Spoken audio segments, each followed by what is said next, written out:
We're continuing now with limits in Math 140, section 2.2, video number 2. So when we say that the limit as x approaches a of f of x is equal to L, that means that when x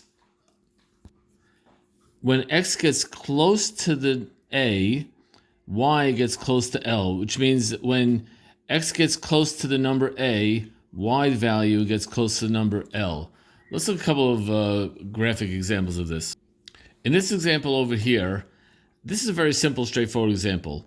And notice that this function, f, goes through the point 3, 2. So when the x value gets close to 3, the y value gets close to 4. So as the x value is getting close to 3, the y value is getting close to 2. So x is getting close to 3, y is getting close to 2. See here, y is a little bit less than 2, finally hits 2. When I'm coming this way, y is a little bigger than 2, y is a little bigger than 2, and it finally hits 2. So we say the limit as x approaches 3 of f of x is equal to 2. And forgive me for my not fabulous drawing. In this example over here, we see that when the x value gets close to 4, the y value of the function gets close to 2. So we say that the limit as x approaches 4 of the function g of x is equal to 2. Now notice that in this case, the actual point itself is missing. And in this case, the point is there. That's okay, because a limit doesn't mean what it equals at that value. A limit means what it equals as it gets close and close to that value. So even though when x equals 4, there is no y value, doesn't matter. Because as x gets close to, when x is close to 4, y is close to 2. That's all I care about. Now, even if there was a y value, let's say there's a y value like this. Let's say the y value was up here or something. And g of 4 does not equal to, g of 4 equals, 3 or whatever that is. Doesn't matter, because we're talking the limit. The limit means when x is close to 4, what are the y values? So when x gets close to 4, the y values get close to 2. So the limit as x approaches 4 of g of x is equal to 2. So whether the point actually equals 2 like it's supposed to, or whether the point equals something else like 3 or whatever, or even if there is no point, even if it's undefined, like a problem we had in the last video. Nonetheless, in either of these cases, the limit as x approaches 3 is 2, and over here the limit as x approaches 4 also happens to be 2. Now to contrast this a little bit, I want to find some cases where there actually is no limit. In this case, there is no limit, because when x approaches 1 from the right, the y value gets closer and closer to 2. See, as I'm coming in from the right, the y value gets closer and closer and closer to 2. See, there's y equals 2. But when x approaches 1 from the left, as it's coming on this side, the y value gets closer and closer to 1. I don't care if that's an open circle, that's a closed circle. That's not the issue. The issue is what happens when I get close to x equals 1, not when I'm at x equals 1. So the limit from the left-hand side is 1. The limit from the right-hand side is 2. That means that overall there is no limit. So we say no limit. Here's another example of no limit. The function y equals 1 over x. So y equals 1 over x, if you graph it, it looks like a hyperbola.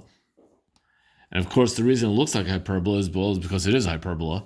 And this has, as x approaches 0, we write dne, the limit does not exist. Because when I approach 0 from the right side, y value goes up to positive infinity. When x approaches 0 from the left side, the y value goes down to negative infinity. So there's no one overall decisive limit. Now, this case and this case are kind of the same thing. It's just that over here, x is undefined.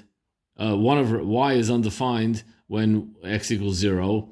Here, we're defining y. We're making a point. We're just going to say that y is equal to 1 over x for all the values where x is not 0, and y equals x when x equals 0. So basically, I'm taking this same graph here, and I'm just drawing in that little dot, similar to like I did before. Well, it doesn't matter. Either way, the limit does not exist, because when I come from the right side, I go up to positive infinity. When x comes in from the left side, it goes down to negative infinity. Now, we do write this as follows.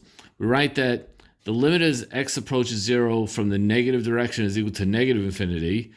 The limit as x approaches 0 from the positive direction, that's what little plus means. It doesn't mean positive 0 or negative 0. It means positive direction, is equal to positive infinity.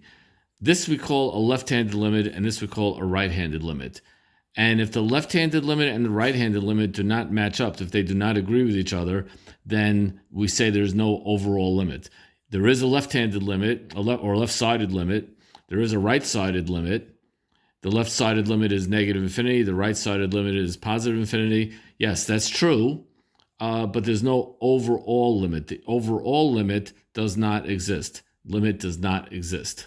In order to have an overall limit of a function, we need the left to equal the right, meaning the limit as we approach from the left side and the limit as we approach from the right side has to be the same. And it's only when that's true could you possibly have an actual limit at a particular point. Here's another slightly weird but definitely interesting function. If I graph y equals sine of 1 over x, well, if you graph it, it's kind of like the sine curve compressed.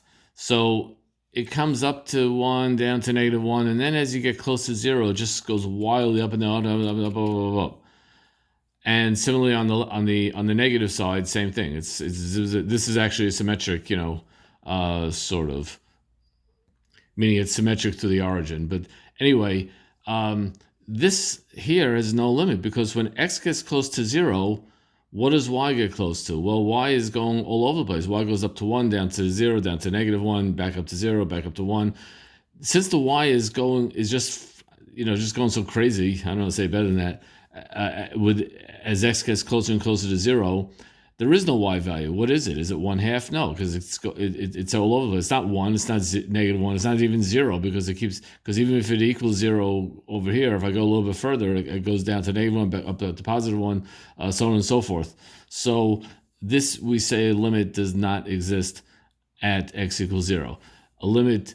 That doesn't mean the limits don't exist anywhere else. If the limit exists at that point, the limit exists at that point, it exists at all the other points. It doesn't exist when x equals 0.